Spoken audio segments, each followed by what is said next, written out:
Искам да отговоря сега сезонна работа, зато има търсят хората, приятел ми, тъжденичка, Оля, много ми си естествен, много ми е хубаво, каза да слушаме вечер, като тирим слушаме.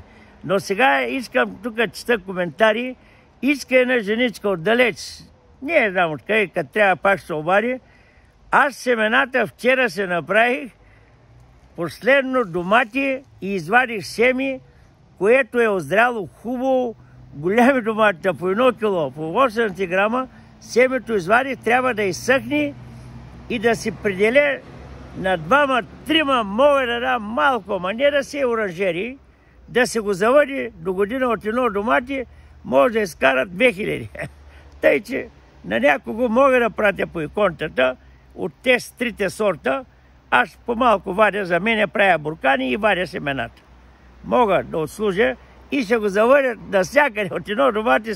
Аз казах как с лъжичка, вадиш семенчето, използва се, изляза се домато. Премиваш го, сушиш си го и тееш. Който има пак ще отгоре. Мен не ми тежи. Аз той съм се занимавал цял живот да обяснявам, да повтарям, тъй че не е трудно за мен.